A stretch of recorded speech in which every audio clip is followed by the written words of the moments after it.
Assalamualaikum warahmatullahi wabarakatuh. Kami dari kelompok 11 yang beranggotakan Arum Puspitasari, Anita Sari, Desi Nurutami, dan Ida Nurfitriani akan menjelaskan mengenai return tak normal. Adapun materi yang akan kami jelaskan yaitu yang pertama mengenai return tak normal itu sendiri, yang kedua yaitu rata-rata return tak normal, yang ketiga yaitu akumulasi return tak normal, yang keempat mengenai pengujian statistik terhadap return tak normal, yang kelima penjelas return tak normal. Return tak normal atau abnormal return atau excess return adalah selisih antara return sesungguhnya yang terjadi atau return realisasian dengan return yang diharapkan oleh investor atau yang disebut return ekspektasian. Adapun rumus dari abnormal return itu sendiri yaitu RTNIT sama dengan RIT dikurangi ERIT, di mana RTNIT merupakan return tak normal sekuritas ke I pada periode peristiwa ke T, sedangkan RIT merupakan return realisasian yang terjadi untuk sekuritas ke I pada periode peristiwa ke T. Lalu ERIT merupakan return ekspektasian sekuritas ke I untuk periode peristiwa ke T. Brown dan Warner tahun 1985 mengestimasikan return ekspektasian dengan menggunakan 3 model, diantaranya yaitu Mean Adjusted Model, Market Model, dan Market Adjusted Model. Mean Adjusted Model berasumsi bahwa return ekspektasian adalah konstan sama dengan rata-rata return realisasian sebelumnya pada periode estimasi. Periode estimasi umumnya merupakan periode yang terjadi sebelum periode peristiwa. Sedangkan periode peristiwa disebut sebagai periode observasi atau jendela peristiwa yang digunakan untuk menghitung abnormal return. Di mana rumus dari Mean Adjusted Model itu sendiri yaitu ERIT sama dengan T2 sigma I sama dengan T1 RIJ per T, di mana ERIT merupakan return ekspektasian sekuritas ke I pada periode peristiwa ke T, sedangkan RIJ merupakan return realisasian yang terjadi untuk sekuritas ke I pada periode estimasi ke J. Lalu T merupakan lamanya periode estimasi yaitu dari T1 sampai dengan T2. Kemudian di sini kita bisa melihat terkait dengan periode estimasi dan periode jendela, di mana periode estimasi itu dari T1 sampai dengan T2, lalu periode jendela itu dari T3, T0, dan T4. T0 di sini adalah tempat di mana pengumuman terjadi. Nah, antara T0 sampai dengan T3 itu adalah sebelum terjadinya pengumuman, lalu T0 sampai dengan T4 itu sesudah terjadi pengumuman. Pada umumnya, panjang periode jendela adalah 3 hari sampai 121 hari untuk data harian dan 3 bulan sampai 121 bulan untuk data bulanan tergantung dari tipe peristiwanya. Selanjutnya yaitu market model. Perhitungan return ekspektasian dengan market model ini dilakukan dengan 2 tahap, yaitu yang pertama, membentuk model ekspektasi dengan menggunakan data realisasi selama periode estimasi. Yang kedua, menggunakan model ekspektasi untuk return ekspektasian di periode jendela. Dengan menggunakan teknik regresi yaitu ordinary least square, RIJ sama dengan alpha I ditambah beta I dikali RMJ ditambah EIJ, di mana RIJ merupakan return realisasian sekuritas ke I pada periode peristiwa ke J, alpha I merupakan intercept untuk sekuritas ke I, beta I merupakan koefisien slope yang merupakan beta dari sekuritas ke I, lalu RMJ merupakan return indeks pasar pada periode estimasi ke J, lalu EIJ merupakan kesalahan residu sekuritas ke I pada periode estimasi ke J. Selanjutnya yaitu Market Adjusted Model. Market Adjusted Model ini digunakan untuk mengestimasi return dari sekuritas dengan return indeks pasar. Misalnya, pada hari pengumuman peristiwa, return indeks pasar adalah sebesar 18%. Dengan metode Market Adjusted Model, maka return ekspektasi semua sekuritas di hari yang sama tersebut adalah sama dengan return indeks pasarnya, yaitu sebesar 18% tersebut. Jika return sekuritas pada hari pengumuman peristiwa adalah 35%, maka besarnya abnormal return yang terjadi adalah 17%, di mana didapat dari 35% dikurangi dengan 18%.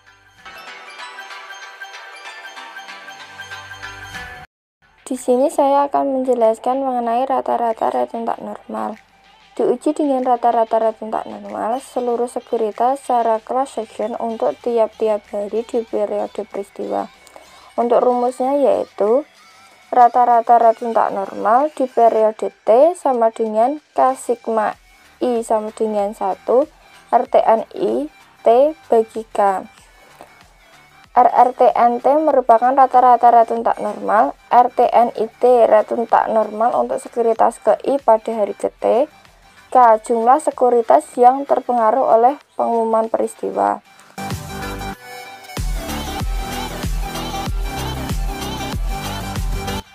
Akumulasi return tak normal atau kumulatif abnormal return.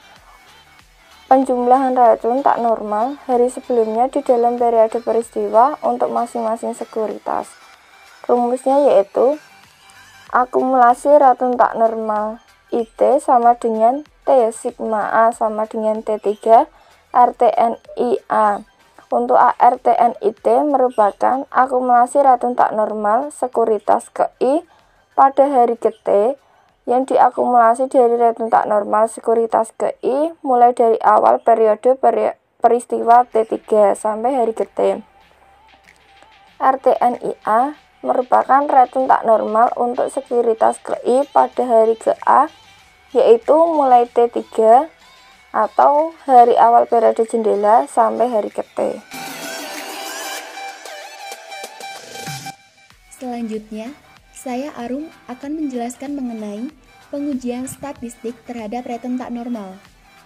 Pengujian statistik terhadap return tak normal mempunyai tujuan untuk melihat signifikansi return tak normal yang ada di periode peristiwa. Signifikansi yang dimaksud adalah bahwa abnormal return tersebut secara statistik signifikan tidak sama dengan 0, positif untuk kabar baik dan negatif untuk kabar buruk. Pengujian T atau t-test digunakan untuk maksud ini. Secara umum, pengujian T atau t-test yang menguji hipotesis 0 bahwa nilai suatu parameter sama dengan 0 adalah sebagai berikut. T sama dengan beta dibagi kesalahan standar estimasi. T merupakan T hitung atau t-test, sedangkan beta adalah parameter yang akan diuji signifikansinya. Dengan demikian, pengujian T atau tes ini dilakukan dengan standarisasi dari nilai return tak normal. Standarisasi yang dilakukan adalah dengan membagi nilai return tak normal dengan nilai kesalahan standar estimasinya atau standard error of the estimate. Kesalahan standar estimasi merupakan kesalahan standar pada waktu mengestimasi nilai abnormal return-nya.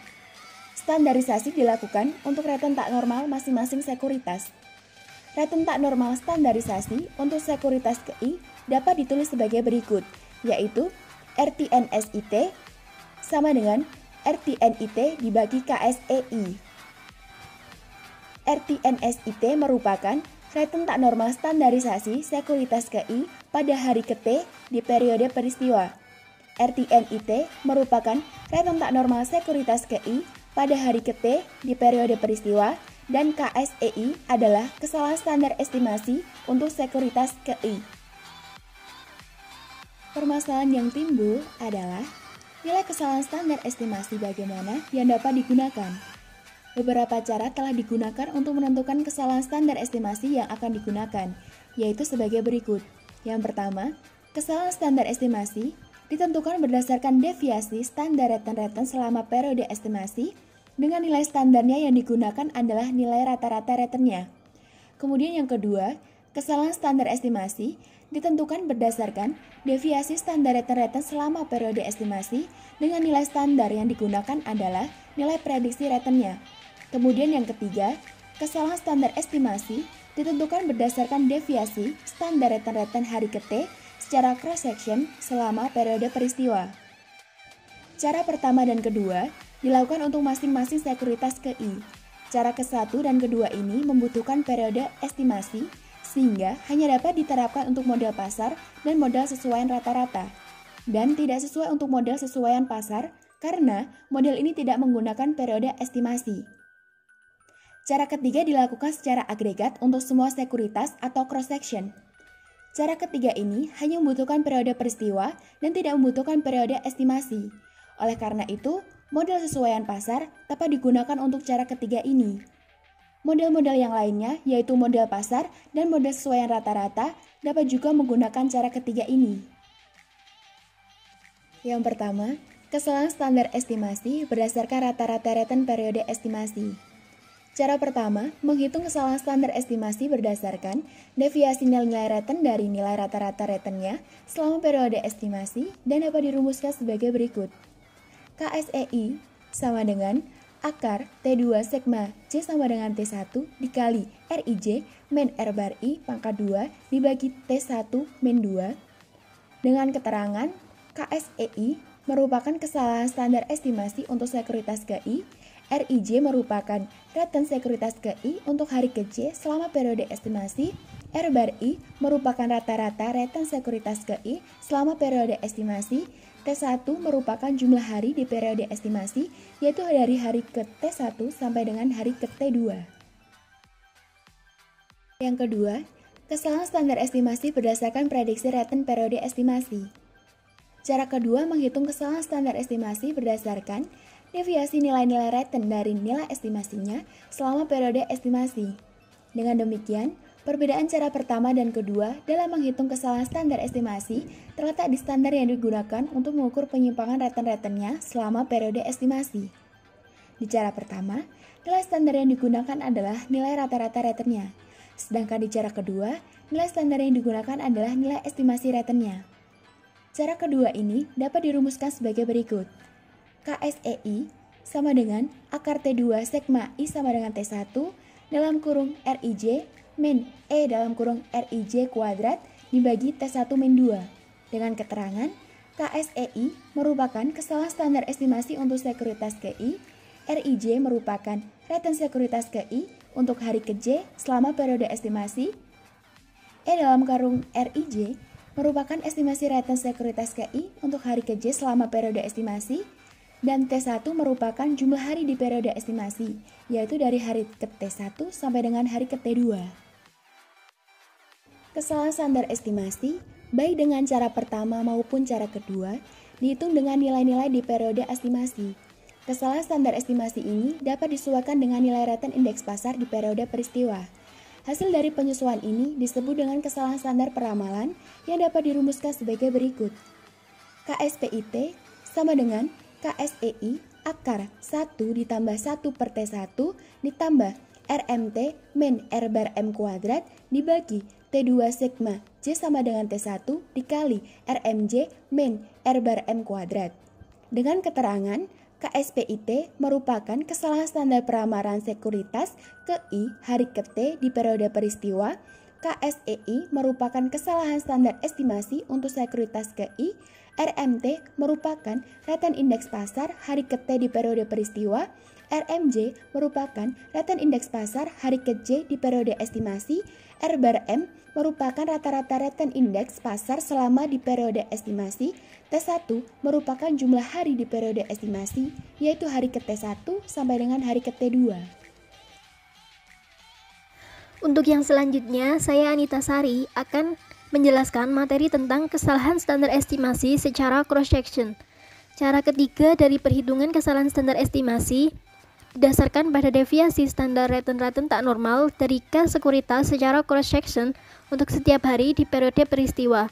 Cara ketiga ini menghitung kesalahan standar estimasi langsung di periode peristiwa, tidak menggunakan periode estimasi. Cara ketiga ini lebih tepat digunakan untuk model sesuaian pasar yang hanya menggunakan periode peristiwa dan tidak menggunakan periode estimasi.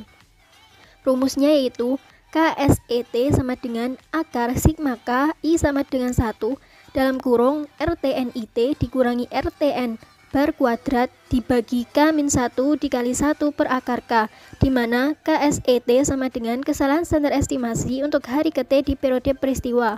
RTNIT sama dengan return tak normal sekuritas ke I untuk hari ke T di periode peristiwa. RTNT bar sama dengan rata-rata return tak normal K sekuritas untuk hari ke T di periode peristiwa, dan K sama dengan jumlah sekuritas.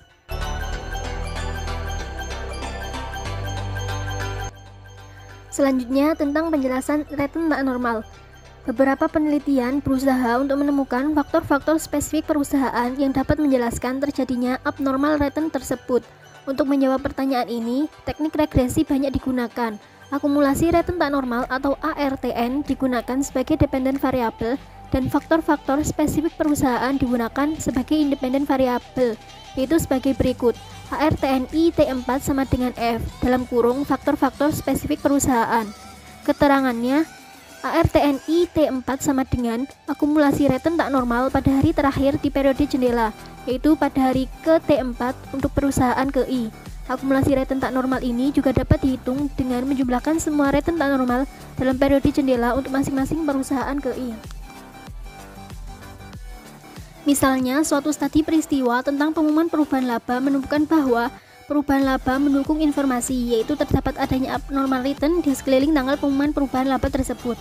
Hasil ini hanya menunjukkan bahwa perubahan laba mengakibatkan adanya reaksi pasar, tetapi tidak menjelaskan seberapa besar respon pasar tersebut berhubungan dengan besarnya dari perubahan labanya. Untuk mengetahui hubungan ini, umumnya digunakan persamaan regresi sebagai berikut ini. ARTNI sama dengan beta 0 ditambah beta 1 delta E PSI ditambah epsilon I, di mana ARTNI adalah akumulasi return tak normal perusahaan ke I dan delta E PSI adalah perusahaan laba per lembar saham perusahaan ke I. Koefisien regresi beta 1 menunjukkan koefisien respon laba terhadap return tak normal. Jika koefisien beta 1 ini signifikan, dapat diartikan bahwa tidak hanya pengumuman perubahan laba saja yang menimbulkan abnormal return, tapi juga besarnya dari perubahan laba tersebut mempengaruhi besarnya abnormal return. Untuk variabel-variabel spesifik perusahaan yang lainnya, yaitu seperti ukuran perusahaan atau size, pertumbuhan perusahaan atau growth, dan resiko perusahaan atau risk yang menjelaskan besarnya abnormal return yang terjadi. Persamaan regresi yang digunakan adalah sebagai berikut. ARTNI sama dengan beta 0 ditambah beta 1 size I ditambah beta 2 growth I ditambah beta 3 risk I ditambah epsilon I. Pengukuran size yang umumnya digunakan adalah nilai total aktiva atau penjualan bersih atau nilai ekuitas. Pengukuran growth yang banyak digunakan adalah pertumbuhan laba, pertumbuhan penjualan, atau diwakili dengan nilai pasar dibagi dengan nilai buku. Sedangkan pengukuran risk yang banyak digunakan misalnya adalah leverage atau total ekuitas dibagi dengan total utang.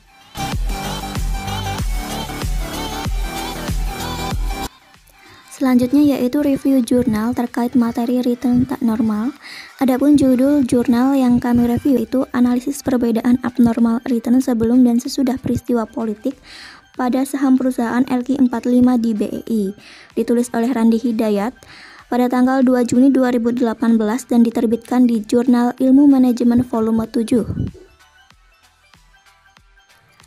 Latar belakang, menurut Sutrisno, makin pentingnya peran bursa saham dalam kegiatan ekonomi membuat bursa saham semakin sensitif terhadap peristiwa di sekitarnya, baik berkaitan ataupun tidak berkaitan secara langsung dengan peristiwa ekonomi.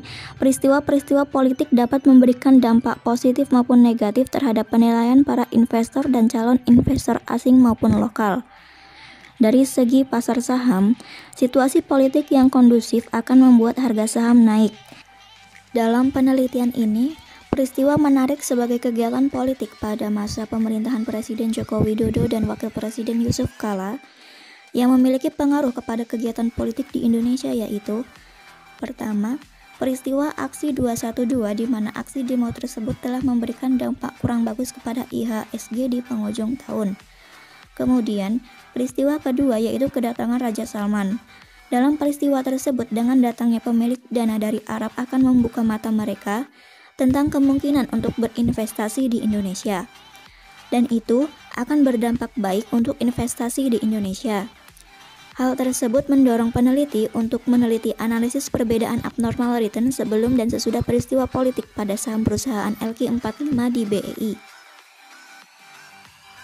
Di sini saya akan menjelaskan mengenai metodologi penelitian. Penelitian ini tergolong sebagai penelitian event study, yaitu studi yang mempelajari reaksi pasar terhadap studi peristiwa atau event yang informasinya dipublikasikan sebagai suatu pengumuman. Data yang digunakan dalam penelitian ini adalah data sekunder, berupa data saham yang tergabung di indeks LQ45 yang dibagi ke dalam sektor-sektor kegiatan perusahaan. Tanggal event hari ke-O ditetapkan berdasarkan hari kejadian, yaitu Gerakan Superdamai 212 tanggal 2 Desember 2016 dan kedatangan Raja Salman ke Indonesia tanggal 1 Maret 2017. Periode estimasi ditetapkan selama 107 hari sebelum kejadian dan periode jendela 15 hari, yaitu dari -7 dan +7. Populasi penelitian adalah seluruh saham yang tergabung di indeks LQ45 periode Agustus 2016 sampai Januari 2017 sebanyak 45 perusahaan. Penentuan sampel didasarkan pada kriteria bahwa perusahaan terdaftar di BEI sejak tahun 2010, terdaftar pada LQ45 untuk periode Agustus 2016 sampai dengan Januari 2017, dan terdaftar pada LQ45 untuk periode Februari 2017 sampai dengan Juli 2017. Berdasarkan kriteria tersebut terpilih 42 perusahaan. Metode pengumpulan data yang digunakan dalam penelitian ini adalah metode dokumentasi. Data yang terkumpul akan dianalisis secara bertahap dengan dilakukan analisis statistik deskriptif terlebih dahulu. Selanjutnya dilakukan pengujian hipotesis untuk masing-masing variabel menggunakan Wilcoxon Signet Rank, merupakan uji non-parametris untuk mengukur signifikasi perbedaan antara dua kelompok data berpasangan berskala ordinal atau interval tetapi berdistribusi tidak normal. Uji ini merupakan uji alternatif dari uji pairing t-test atau t-pirate apabila tidak memenuhi asumsi normalitas. Pedoman pengambilan keputusan dalam uji ini yaitu jika sigma t probabilitas lebih besar 0,05 maka hipotesis ditolak. Jika sigma t probabilitas lebih kecil dari 0,05 maka hipotesis diterima. Hasil penelitian. Yang pertama mengenai aksi damai 212. Berdasarkan hasil pengujian 7 hari sebelum dan sesudah peristiwa yang telah dilakukan, dari ke-9 sektor objek peneliti untuk peristiwa aksi damai 212, sektor industri dan kimia yang mengalami perbedaan average abnormal return sebelum dan sesudah peristiwa, yang nilai abnormal return-nya mengalami peningkatan dari min 0,006 sebelum peristiwa dan 0,262 setelah peristiwa terjadi.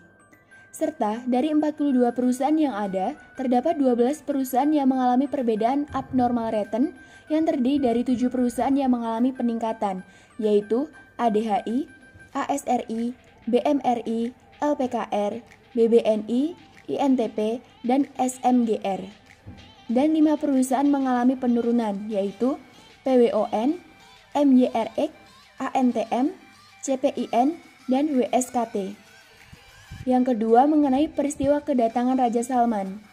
Berdasarkan hasil pengujian 7 hari sebelum dan sesudah peristiwa yang telah dilakukan, dari ke-9 sektor objek peneliti untuk peristiwa kedatangan Raja Salman, terdapat 2 sektor yang mengalami perbedaan average abnormal return, yaitu sektor pertambangan yang mengalami penurunan abnormal return dari min 0,0107 sebelum peristiwa menjadi min 0,0526 setelah peristiwa, dan sektor perdagangan jasa dan investasi yang mengalami peningkatan abnormal return dari 0,023 sebelum peristiwa menjadi 0,049 setelah peristiwa. Serta dari 42 perusahaan yang ada, terdapat 11 perusahaan yang mengalami perbedaan abnormal return yang terdiri dari 8 perusahaan mengalami peningkatan, yaitu INCO, AALI, BBCA, HMSP, UNVR, UNTR, LPPF, dan MYRX.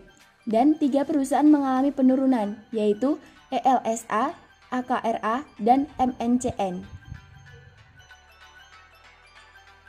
Keterbatasan penelitian yang pertama, penelitian ini hanya mengestimasi pada periode pengamatan 7 hari sebelum dan sesudah peristiwa. Peneliti selanjutnya sebaiknya menggunakan periode pengamatan 15 hari dan 10 hari sebelum dan sesudah peristiwa. Yang kedua, penelitian ini hanya mengamati 9 sektor yang ada di Bursa Efek Indonesia. Peneliti selanjutnya sebaiknya mengamati keseluruhan sektor yang ada di Bursa Efek Indonesia. Yang ketiga, penelitian ini belum mempertimbangkan pergerakan volume perdagangan sahamnya dan faktor eksternal lain yang dapat berpengaruh. Critical review. Yang pertama, tidak dijelaskan alasan pemilihan indeks LQ45 dalam penelitian tersebut.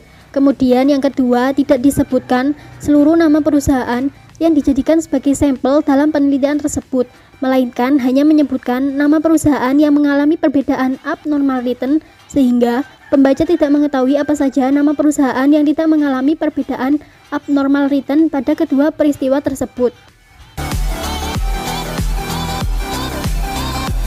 Terima kasih.